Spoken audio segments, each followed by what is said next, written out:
Bagaimana perencanaan pembangunan sebelumnya dan bagaimana pencapaiannya dan bagaimana waktu berikut, mungkin dalam jangka 1 tahun 2 tahun ke depan begitu ya.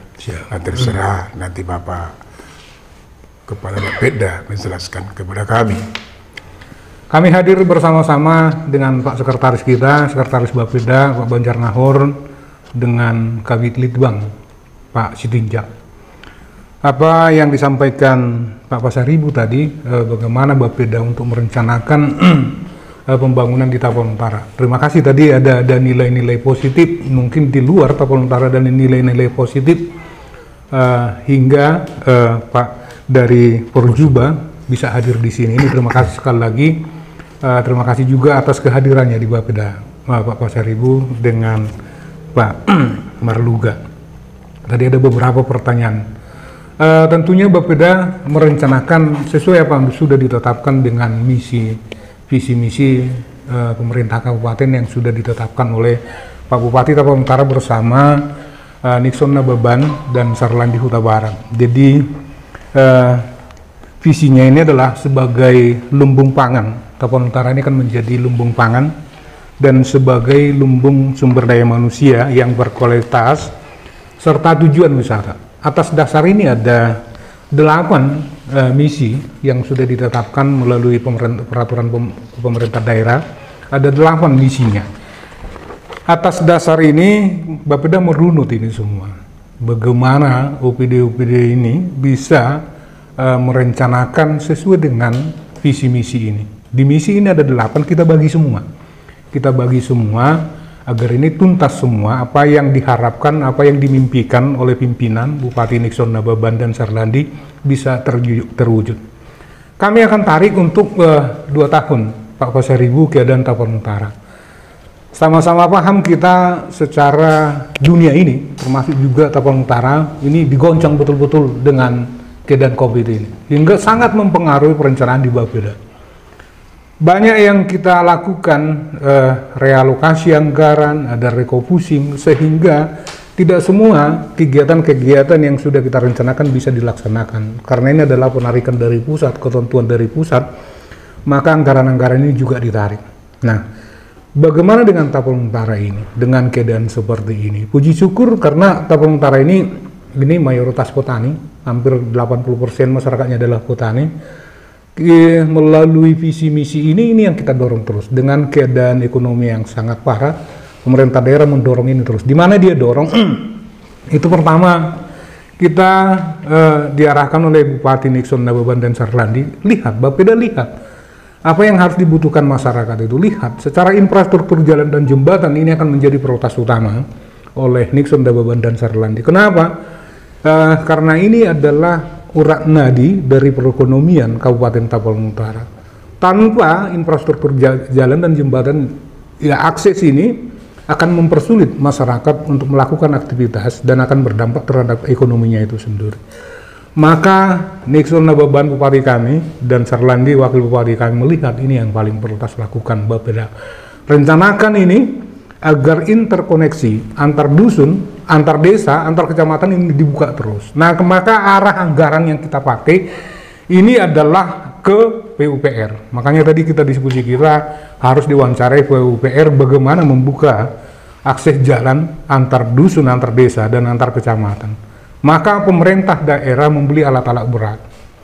Alat-alat berat dibuka untuk pembukaan jalan ini. Ada di infrastruktur jalan kita 1074 km. Setelah pembukaan jalan ini ada 1074 km.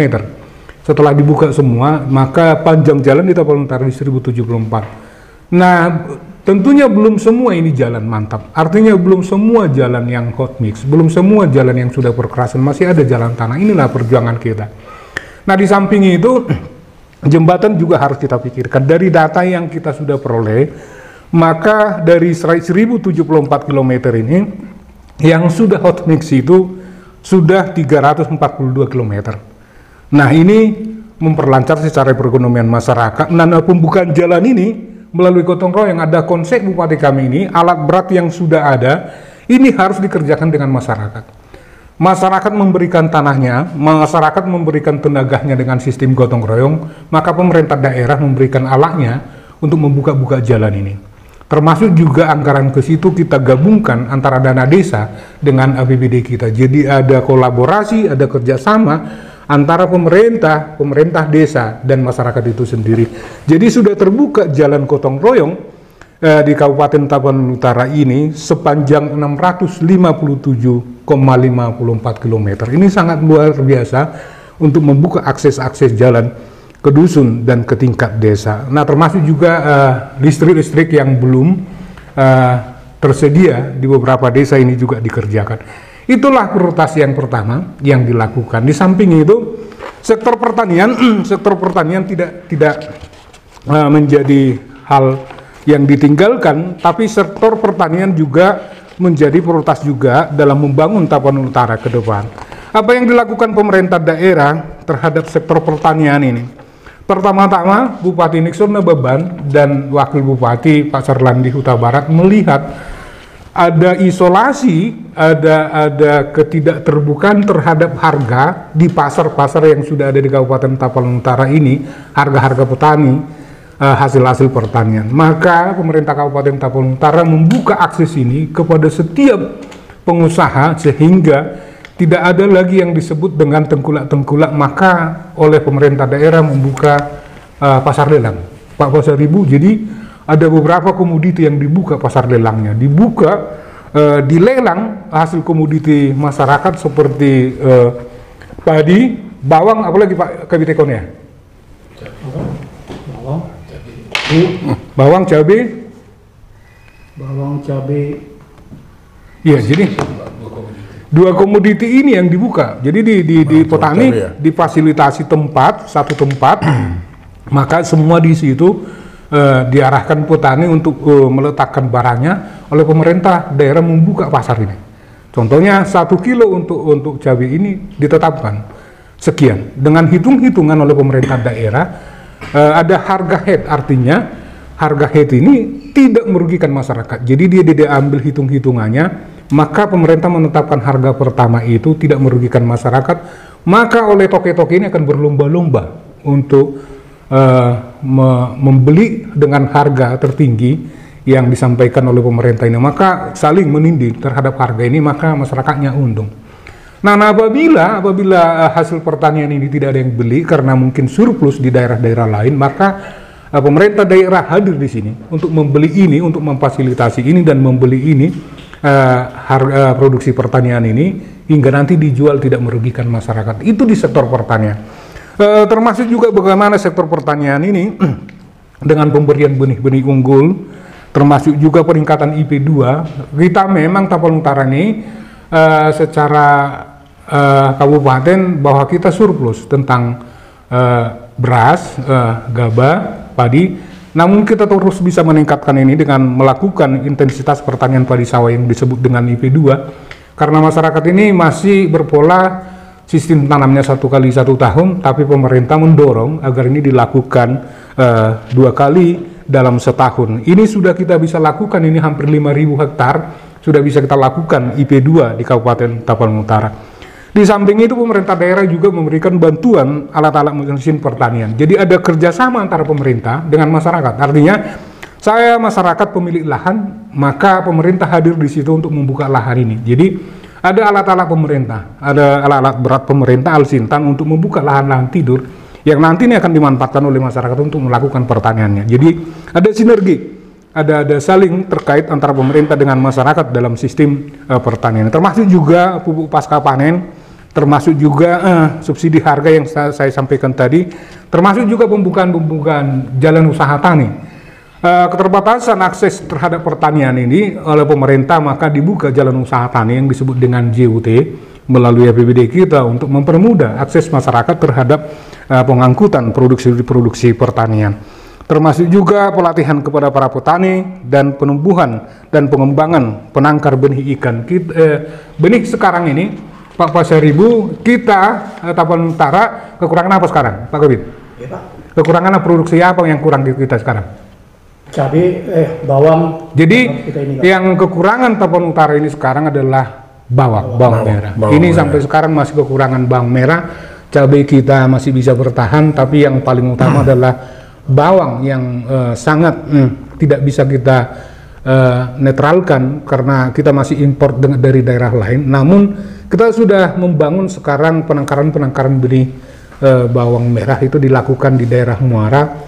Untuk mempercepat keterlambatan ini, kita sudah punya benih-benih unggul untuk menanam terhadap bawang merah. Pak Pasaribu, di sektor pariwisata, Pak Bupati kami Nixon Nababan ada punya konsep terhadap pariwisata ini. Dia punya ide konsep ini, pariwisata ini tidak bisa kita hanya melihat Danau Tobanya. Kalaupun Danau Toba indah, kalaupun kita sudah punya bandara Silangit, tapi kita tidak bisa melihat hanya konteks Danau Toba.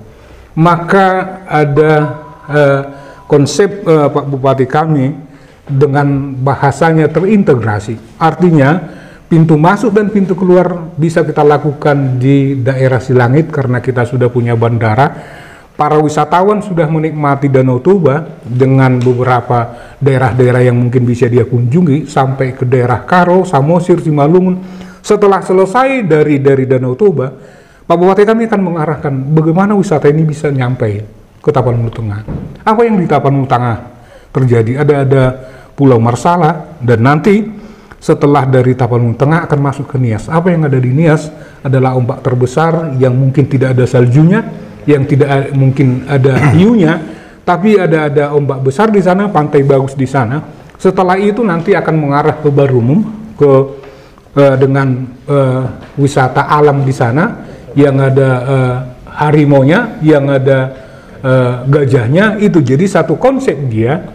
Satu konsep wisata tidak melihatnya Danau Toba, tapi terintegrasi dengan potensi-potensi yang ada pariwisata di sekitar daerah Tapanuli Raya. Ini konsep yang diharapkan terhadap pariwisata ini. Banyak hal yang sudah dibangun di Tapanuli Utara untuk mendukung pariwisata ini, termasuk juga Salib Kasih, ya, termasuk juga daerah Muara dengan Kampung Ulosnya. Sudah kita mempunyai Kampung Ulos dan Kampung Nenas. Termasuk juga Kampung Ikan. Ini akan mendorong wisatawan hadir di Kabupaten Tapanuli Utara. Tapi yang tidak kalah pentingnya adalah Kampung Ulos ini, Pak Pasaribu. Kampung Ulos ini sekarang yang luar biasa berkembang. Nah, yang selama ini ulos ini kita pakai, kita Batak adalah untuk mangulosi. Artinya hanya dipakai dalam budaya Batak, mangulosi. Namun sekarang melalui Ibu Bupati selaku Ketua Dekranasda ini sudah dilakukan perubahan. Ulos ini tidak hanya dipakai lagi untuk ulos, tapi sudah mengarah ke pakaian jas. Apa namanya itu ya? Jadi ada modifikasi terhadap ulos ini. Ini ada di Muara. Di Muara ini ada ulos, pewarnanya adalah pewarna alam.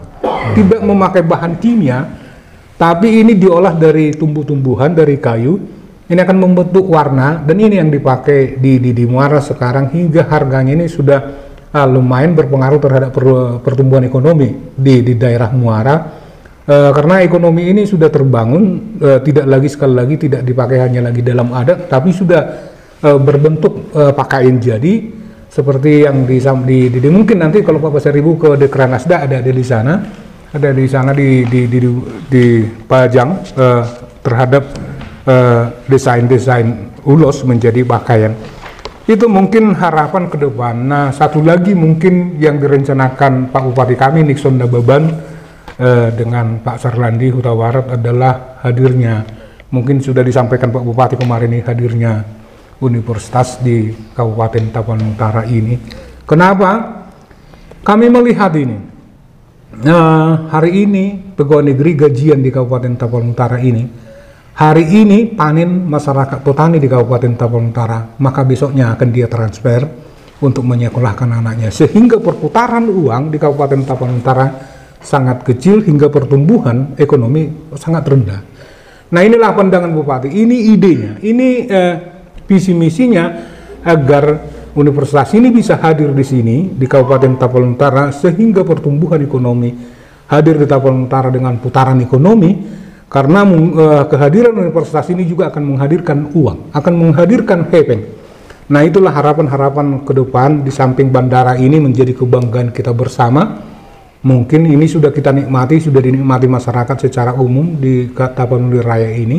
Ini harapan-harapan besar yang diharapkan Pak Bupati kami ke depan, Untara dan pertanian yang mungkin akan bergerak maju terus. Pertanyaan saya, apa bukan hambatan ya, apa tantangannya yang paling berat dihadapi oleh Bapeda dalam menyusun program Bapeda baik jangka pendek, menengah dan panjang? Apa tantangan? Saya tidak setuju kalau dibilang hambatan, enggak tantangan, karena yang kedua tadi menyangkut pariwisata. Saya setuju itu, kita jangan hanya mengandalkan Danau Toba, ya kan, harus ada efek atau apa namanya itu. Tadi sudah Bapak mengatakan sampai ke si Boga, sampai ke Nias ya. Yang saya tanya, kalau di sekitar Tapanuli Utara ini apa yang bisa, misalnya kalau dia jalan, wisatawan ini jalan, singgah dulu kita. Saya masih teringat, nggak tahu ya, misalnya air hangat ya, air sepuluh nih, apakah itu tidak perlu dibenahi supaya dia dari itu mau ke Sibolga dia singgah dulu di situ. Apakah ada hal-hal seperti itu dipikirkan oleh, direncanakan oleh Bapeda? Setelah itu menyangkut tadi Ulos itu sangat bagus. Kita juga dapat informasi seperti itu.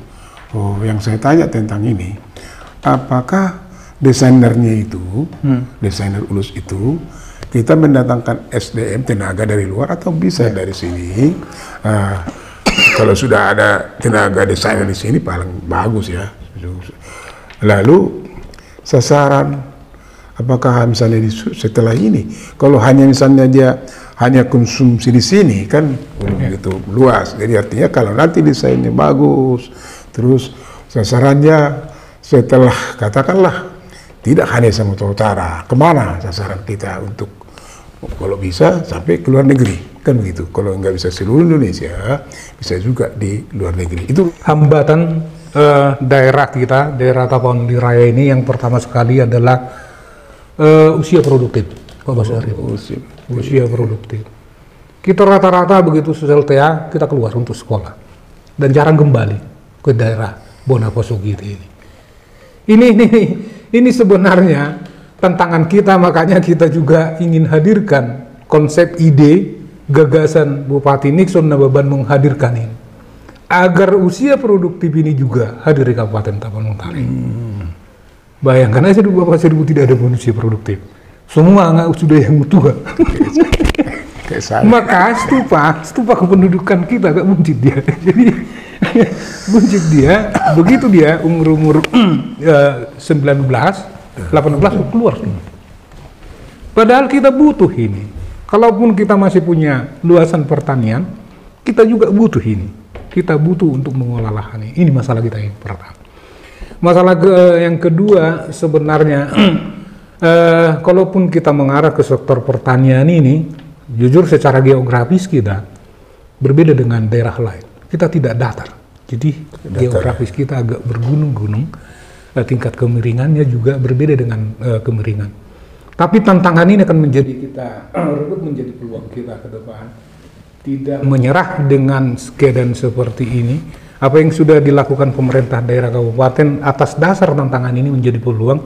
Maka itulah kehadiran bibit-bibit unggul itu seperti traktor-traktor besar untuk mengolah lahan ini, agar masyarakat tidak menyerah dengan hanya tenaganya sendiri, tapi sudah dibarengi dengan alat-alat teknologi seperti alat berat itu. Itu mungkin tantangan kita, Pak Basari di Kabupaten Tapanuli Utara. Sehingga perencanaan kita harus melihat ini dulu. Melihat tantangan ini untuk menetapkan perencanaan ini agar tidak salah arah nanti dalam pembangunan kita ke depan. Tentang pariwisata, spot mana yang ada di Tapanuli Utara ini sebelum ke Tapting, betul Pak Basari, kita punya air panas, kita punya air sudah, kita punya salib kasih sebagai membangun rohani orang Kristen. Kita juga punya Muara Huta Ginjang seperti yang saya sampaikan tadi. Kita punya Kampung Ulos, Kampung Nenas, Kampung Ikan. Ini di sini kita arahkan. Mudah-mudahan ini ke depan akan berkembang terus sehingga wisatawan tidak hanya melihat Danau Toba tapi melihat spot-spot yang ada di Kabupaten Tapanuli Utara ini. Luar biasa. Jadi air soda ini Pak Pasaribu hanya 2 ada di dunia ini. Satu di Tapanuli Utara itu di Parburu dan satu lagi di Venezuela. Iya. Jadi ini tapi kalau disebut dengan tantangannya apa? Kita belum sampai secara berpikir masyarakat kita ini terhadap potensi alam ini. Jadi karena tahu Batak ini saling mengklaim terhadap sesuatu potensi yang ada, maka masyarakat Batak juga mengklaim ini.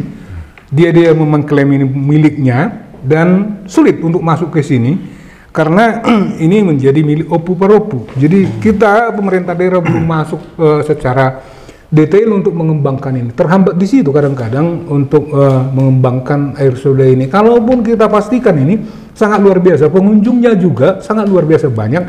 Tapi ya untuk pengembangannya agak berat di samping lokasinya yang sangat terbatas. Tapi proses ini akan menjadi sebuah harapan karena kita Batak ini akan dilakukan proses-proses yang lambat, tapi kita yakin akan melakukan perubahan-perubahan itu sendiri. Satu-satunya harus kita tarik ini usia produksi ini biar hadir di Tapanuli Utara. Apa yang kita lakukan? Apa yang dilakukan Bupati Nixon Nababan adalah menumbuhkan UMKM. Jadi dibangun UMKM karena sekarang kan udah orang-orang milenial dia hampir keseluruhan napas sekarang sudah masuk milenial. Nah di UMKM ini juga orang-orang milenial Pak Pasaribu yang hadir di situ. Di samping UMKM juga sudah ada sekarang di sektor pertanian yang berkembang oleh orang-orang muda sekarang dengan ketersediaannya alat berat ini untuk traktor, tersedianya bibit unggul ini, tersedianya pasar ini, maka juga tanpa kita arahkan juga milenial juga sudah masuk. Usia produktif juga sudah masuk di sektor pertanian untuk mengolah lahan ini. Masih cukup untuk lahan kita memang Tapanuli Utara masih cukup. Untuk usia-usia produktif yang mungkin datang dari perkotaan ke Kabupaten Tapanuli Utara ini. Bagaimana meningkatkan produksi dan pendapatan petani? Salah satu program Pak Bupati itu pengelolaan lahan gratis. Lahan gratis ya. Jadi Pak Bupati meminta kepada masyarakat mana lahan yang mau kita pakai, kita olah. Kita akan menyediakan traktor-traktor untuk mengolah itu dan gratis. Dan itu salah satu mungkin primadona program dari Pak Bupati, pengelolaan lahan gratis untuk meningkatkan pendapatan petani yang seperti disampaikan Pak Kepala, hampir 80% kita penduduk Tapanuli Utara itu Kalau bicara perencanaan dan berbuat apa di pemerintah Kabupaten Tapanuli Utara tentu tidak terlepas dari dokumen perencanaan yang disusun yang merupakan sebuah kesepakatan bersama antara eksekutif dan legislatif.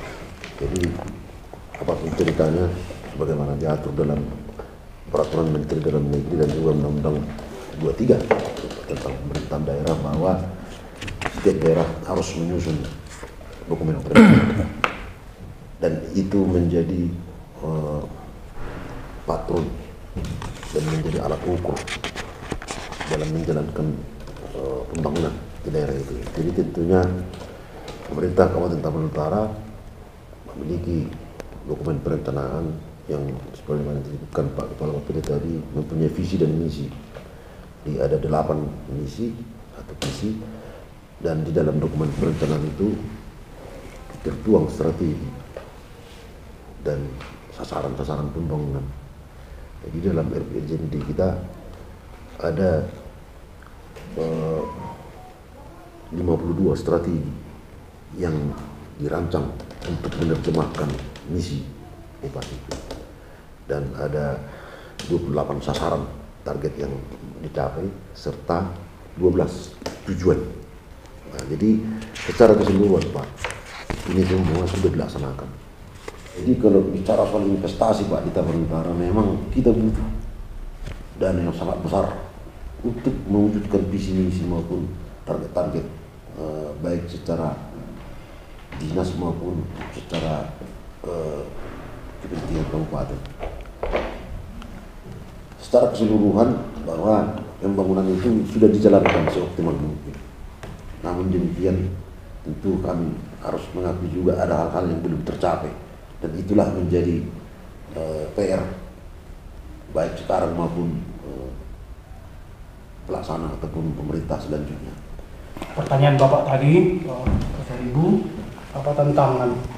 Ini terkhusus dari visi misi daripada Pak Bupati yang tentang pertanian, Pak.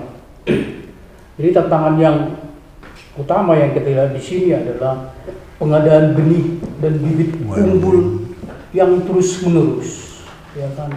Nah, ini salah satu tantangan yang kita lihat selama ini. Lalu dari Pemda, apa solusi yang kita ambil? Nah, pertanian membuat penangkar-penangkar, Pak. Penangkar-penangkar pembuatan bibit unggul. Ini yang pertanian coba lakukan. Membuat bibit unggul supaya kedepannya kita tidak lagi mendatangkan bibit-bibit unggul dari luar. Nah, inilah yang sudah kita coba lakukan dari pertaniannya. Lalu yang kedua, tentang hasil produksi pertanian yang belum stabil harganya. Memang tadi seperti yang dikatakan oleh Pak Kaban, kita telah melakukan lelang. Pada saat harga cabai bawang yang tidak stabil, kita dari Pemdanya telah melakukan lelang supaya harga cabai itu, bawang itu untuk petani tetap stabil. Inilah yang kita lakukan. Di samping itu juga, Pak, seperti tadi yang dikatakan oleh Pak Kabid Litbang, APBD kita ini kan terbatas nih, Pak. Sementara terus menerus kesinambungan kita terhadap pengadaan Alsintan. Tadi Pak Kaban telah mengatakan Alsintan kita ini hari demi hari, tahun demi tahun kita berharap dia makin modern, kan gitu, Pak. Dengan keadaan seperti ini, tentu di harga juga akan tetap naik, kan gitu loh, Pak. Tapi walaupun begitu, Bapak Bupati kita, ya kan, Pak Nixon dengan Pak Wakil, dengan gencarnya juga Pak membuat suatu proposal mencari uang keluar, Pak, dengan hanya dengan proposal ini ke kementerian dan kemana-mana. Bagaimana caranya untuk mendatangkan anggaran ke Kabupaten Tapanuli Utara ini. Ini juga sangat kita apresiasi lah buat Pak Bupati. Dia dari kasat mata kita lihat tidak melihat, tidak tinggal diam siang dan malam. Bagaimana caranya dia gencar untuk mendatangkan anggaran, tidak hanya dari APBD, Pak, APBN, sampai ke mana-mana dia usahakan mendatangkan anggaran untuk masuk ke Taput ini. Nah, di samping itu juga Pak, tantangan salah satu, kalau untuk produksi padi kita surplus, Pak. Surplus. Tapi ada kekurangan. Apa itu, Pak? Daging, susu, protein yang lain. Nah, ini juga Bapak Nixon menyampaikan kepada kita dan desa kemarin ini, supaya anggaran desa itu sebagian, kalau saya tidak salah 20% untuk pengadaan ternak ayam, ternak untuk peternakan lah, Pak, unggas, ya kan? Tujuannya apa? Untuk menutupi kekurangan protein tadi seperti telur dan daging tadi, Pak. Jadi beliau juga menyampaikan itu supaya kita kolaborasikan dengan anggaran APBD kita mengejar ketertinggalan protein tadi. Tidak hanya surplus lagi di bidang padi, tapi bisa kita mengejar ketertinggalan di daging, susu, dan telur tadi. Sejauh mana Pemda Taput untuk menjalin kerjasama dengan pihak-pihak lain? Katakanlah kalau misalnya mengenai pariwisata, kan ada kaitannya dengan bandara Kasapura, ya kan?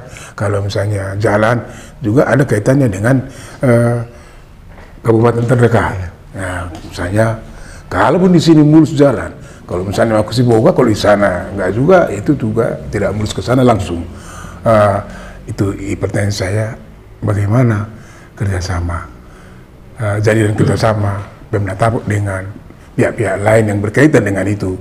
Kalau misalnya tadi produk pertanian, tentu ini ada hubungannya dengan Kementerian Pertanian, ya kan? Nah, itu tentunya Tapanuli Utara tidak bisa berdiri sendiri. Iya. Tidak bisa berdiri sendiri. Konsep pariwisata ini semua napas harus bergerak di pariwisata. Tidak bisa lepas. Artinya tidak bisa berdiri sendiri. Tapuk juga tidak bisa berdiri sendiri terhadap pariwisata ini. Namun konsep ini apa yang disampaikan Pak Bupati dengan idenya, dengan terintegrasinya pariwisata ini. Bagaimana membangun ini? Maka juga kita sudah lakukan lobby-lobby ke pemerintah pusat. Baik lobby-lobby terhadap antar kabupaten di sekitar Danau Toba, ini sering kita lakukan dengan konsep-konsep ini, maupun ke kementerian-kementerian. Pak Bupati sudah 2 kali paparan dengan konsep ini, dengan terintegrasi, pariwisata yang terintegrasi. Itu di Kementerian Pariwisata sudah, Pak? Sudah dipaparkan ini dengan konsep tidak bisa Danau Toba berdiri sendiri. Harus dibangun dengan spot-spot pariwisata yang ada di Tapanuli Raya, termasuk juga Tapsel. Dengan pihak-pihak ketiga juga, dengan BUMN ini juga sudah lakukan. Kemarin Menteri BUMN Erick Thohir juga hadir di sini untuk kerjasama ini semua terhadap UMKM. Jadi ini semua membangun Tapanuli Utara ini baik dari sektor pertaniannya, UMKM-nya dengan pariwisatanya. Artinya Pak Bupati kami sadar dengan keterbatasan dari sisi anggaran apa yang disampaikan teman-teman tadi, dengan keterbatasan anggaran ini juga harus dilakukan kerjasama lobby-lobby ke pemerintah pusat dan ke pihak swasta untuk membangun konsep ini. Wujud nyatanya adalah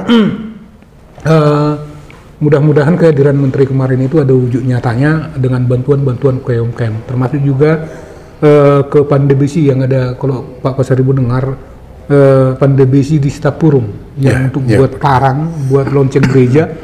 Nah, ini mudah-mudahan mendapat bantuan dengan alat yang lebih bagus lagi, dengan sesuai dengan kebutuhan yang ada di Indonesia ini. Mereka juga akan dibantu. Nah, kemarin itu juga dari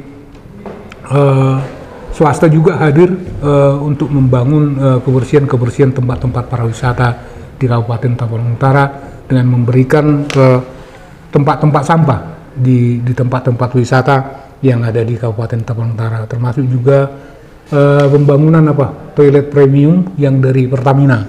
Itu ada di Ruta Ginjang, ada juga di Tugu Aritonang, itu ada tempat-tempat toilet premium. Artinya tidak toilet yang biasa-biasa, tapi sudah bentuk premium dia. Ini hasil kerjasama kita dengan CSR-nya, Kementerian BUMN untuk membangun pariwisata.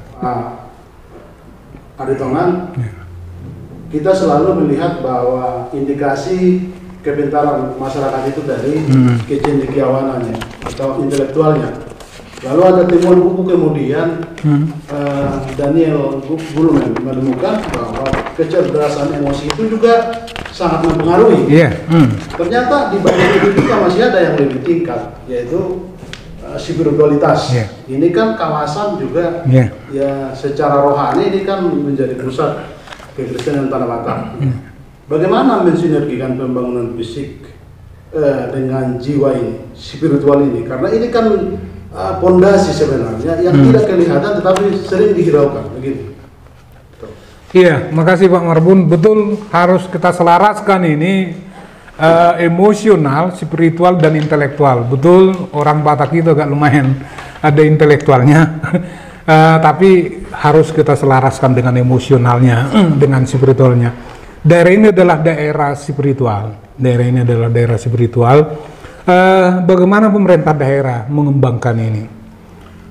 Kalaupun ada yang menyebutkan ini daerah wisata rohani, sebenarnya ini harus kita pahami bersama. Yang wisata rohani bagaimana? Kalaupun ditetapkan menjadi wisata rohani, harus ditetapkan dengan ketentuan peraturan daerah. Maka ini akan dikunci dengan wisata rohaninya, tapi tidak. Kita terbuka terhadap keseluruhan, tidak dikunci dengan rohani kekristenan, tapi kita dibuka secara keseluruhan yang ada di Indonesia ini. Itu yang pertama.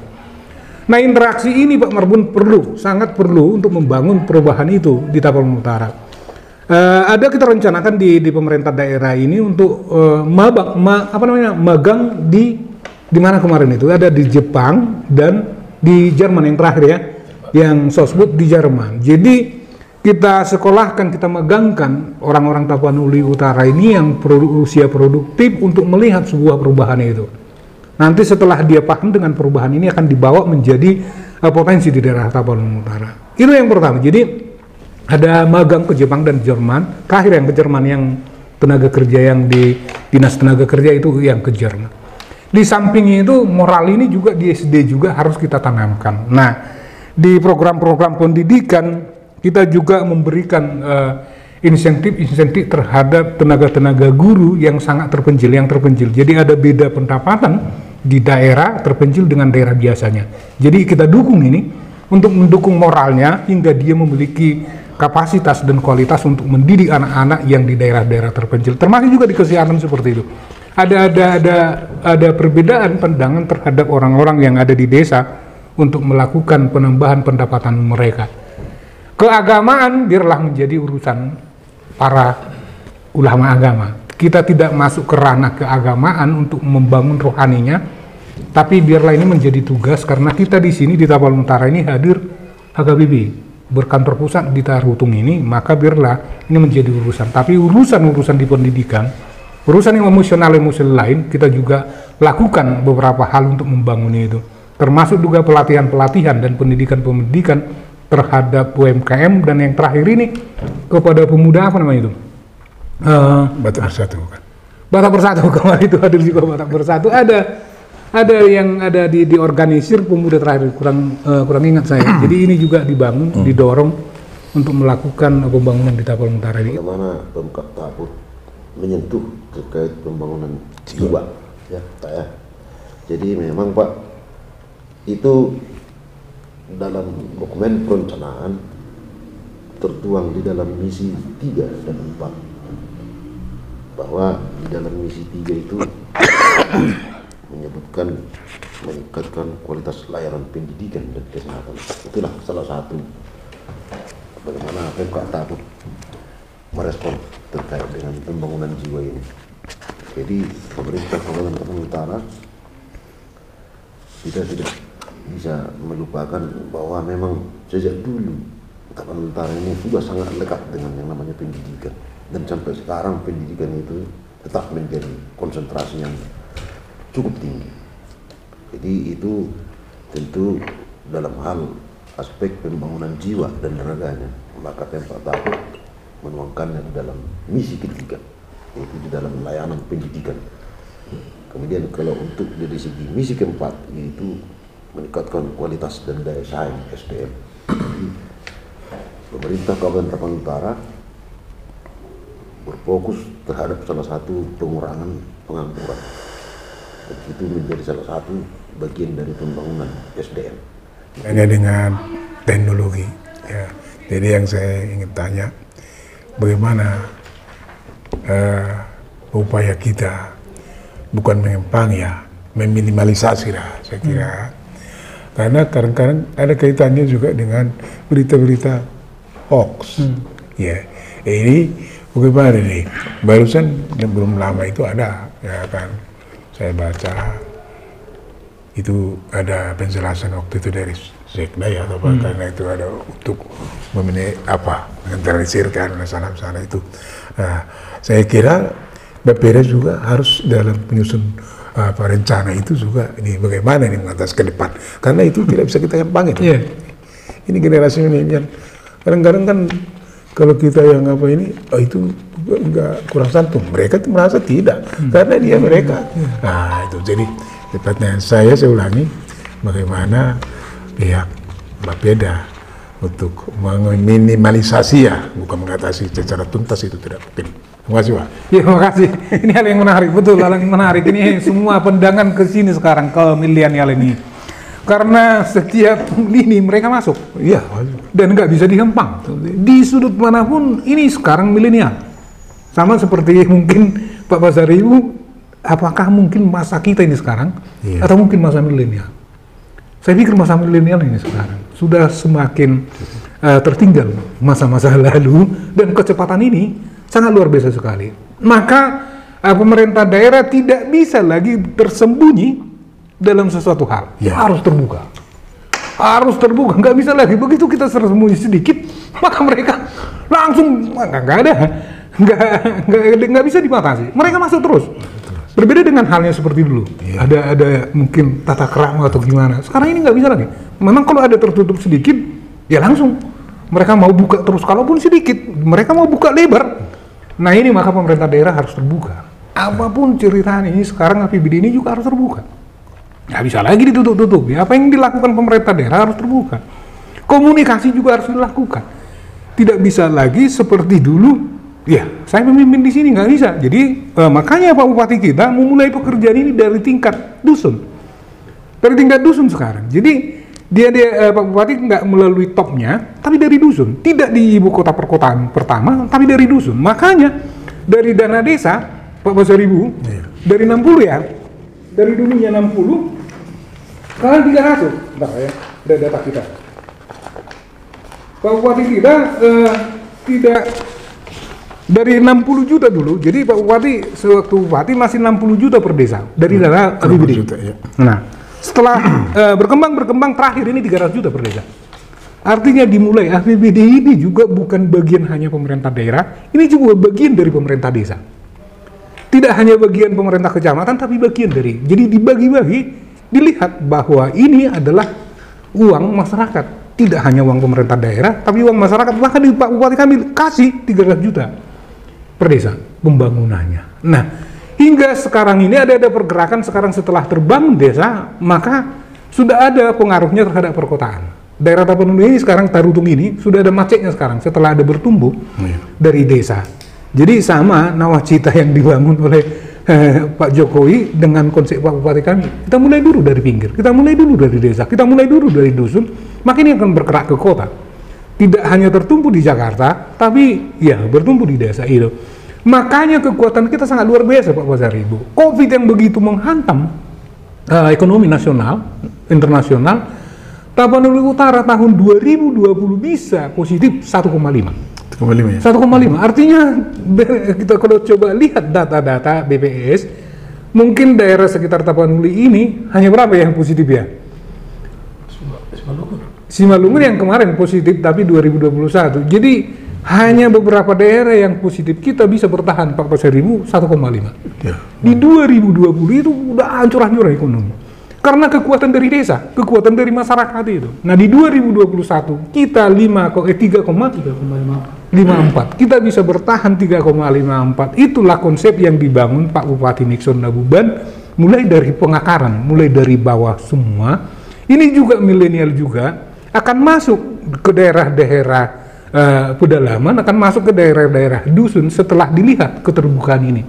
Akses sudah terbuka, pasar sudah terbuka, mereka akan masuk ke situ. Tidak hanya di IT-nya, tapi dia akan masuk ke tingkat ke bawah sampai ke pengakaran di daerah Kabupaten Tapanuli Utara. Itu mungkin mengantisipasi. Sekali lagi terbukalah apa yang kita lakukan, apa APBD ini harus terbuka, tidak bisa lagi tertutup terhadap orang-orang milenial, dan kita bangun komunikasi sama seperti yang disampaikan Pak Seda. Jadi bangun komunikasi tidak bisa tertutup. Apa yang disampaikan dari seberang, ya dikasih keterangan. Setelah dikasih keterangan kan ada berkurang, tidak naik lagi karena sudah ada keterangan mungkin yang dikonsumsi oleh sebagian orang.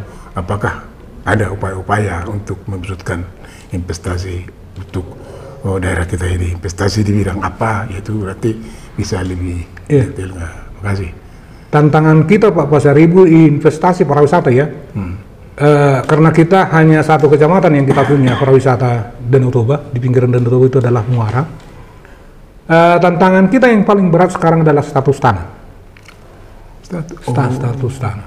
Banyak sebenarnya investasi yang masuk, tapi masalah status tanah ini akan menjadi masalah besar. Masalah tantangan besar.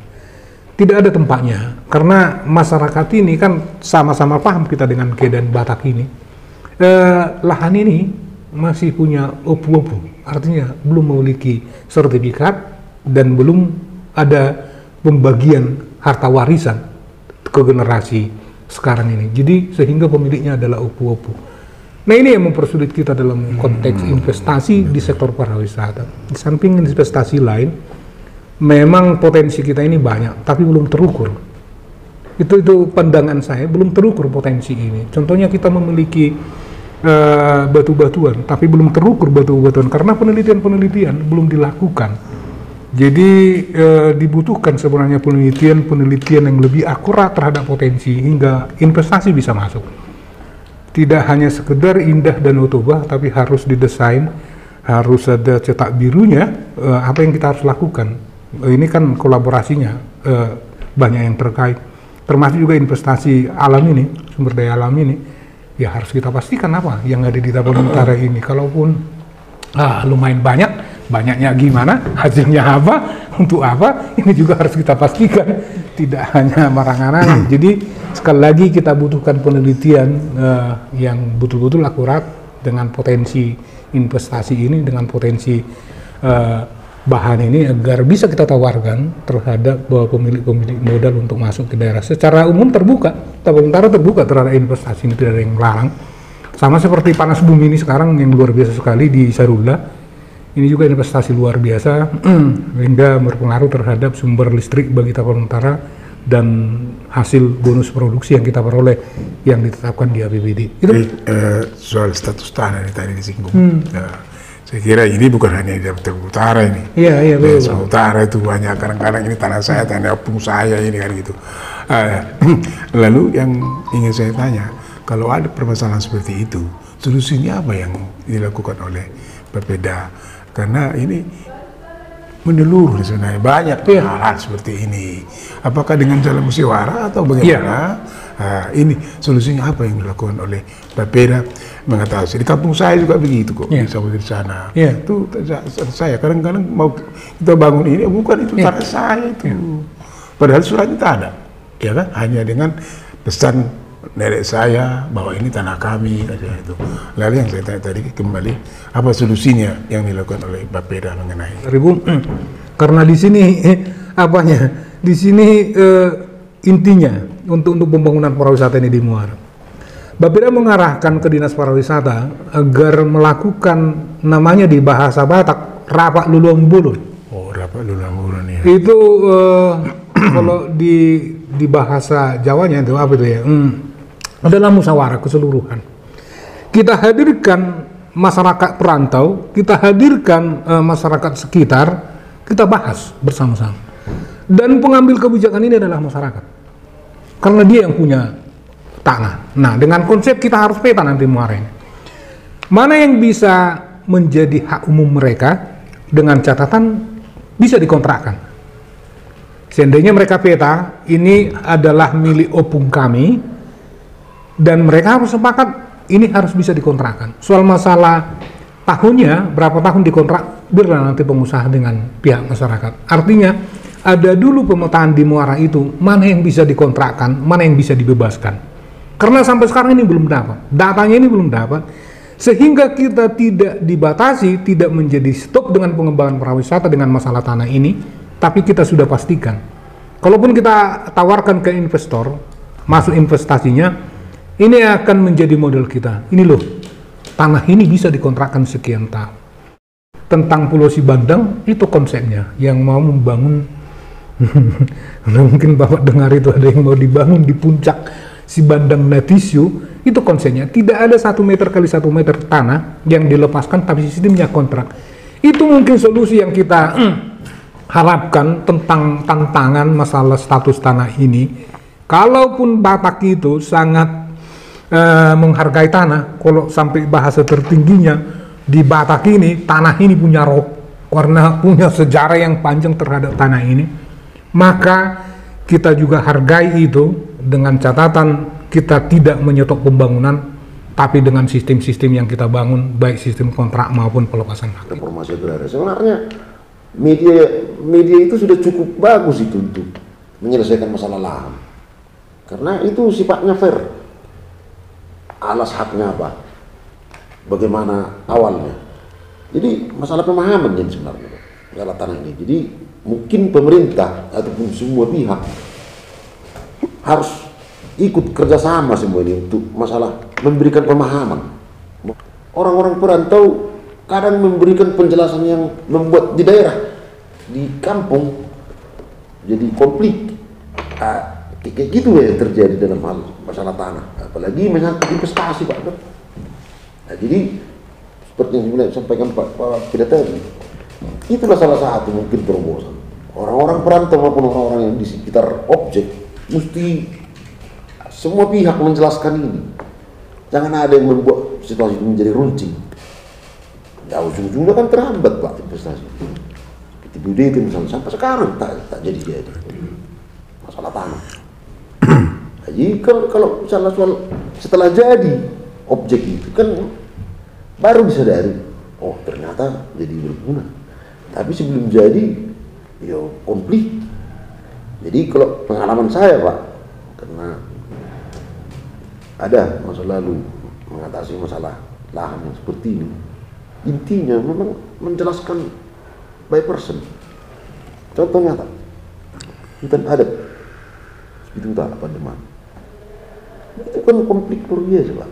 Tetapi pendekatan dia keluar menjadi hutan adat yang dulu konsesi TPL yang di Bolu. Itu bukti Pak. Waktu itu ya kebetulan ikut saya dalam timnya. Bagaimana Pemkab membahas bisa menyelesaikan 2.700 hektar yang hutan adat. Kenapa bisa? Jadi peran semua pihak ini sebenarnya dalam masalah tanah ini. Jadi kalau pemerintah berupaya, pihak-pihak tetap menggembosi, tetap juga dong. Tetap juga. Jangan kan investasi masyarakat, investasi kecil pun seperti itu juga. Dan itulah problem seluruhnya Pak di daerah. Kolaborasi antara para pihak itu saling mendukung. Itu yang belum dapat. Apalagi bicara tanah dan bicara milik itu tidak terlepas dari apalagi orang Batak, kampung kita. Padahal kalau di situ pun tanah itu belum tentu jadi menghasilkan apa-apa ke generasi tanpa ada intervensi apapun. Nah, mungkin itu Pak. Ada investor tanah. Tadinya di sini udah ada orang. Nah itu. Udah orang-orang. Pindah dia, kemana dia pindah?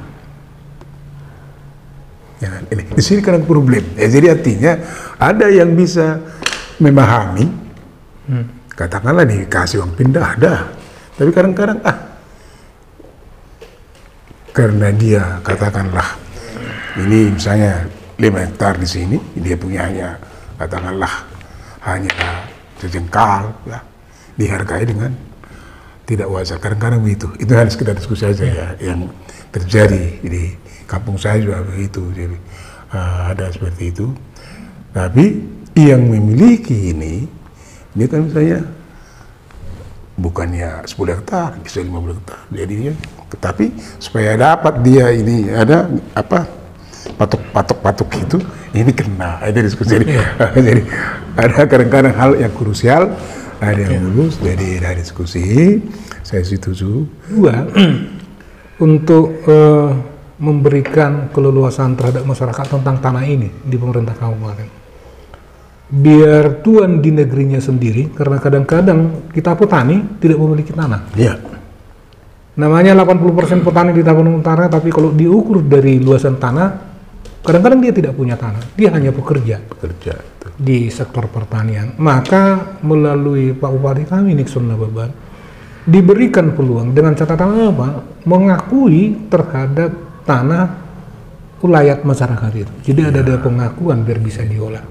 Yang kedua adalah mengusulkan ke pemerintah pusat agar ini dirubah status lahan ini dari lahan kehutanan menjadi produktif. Artinya melalui TORA namanya. Diusulkan. Kita sudah dapat berapa deh? TORA. Ini solusi-solusi yang ditawarkan Pak Bupati dan betul-betul efektif.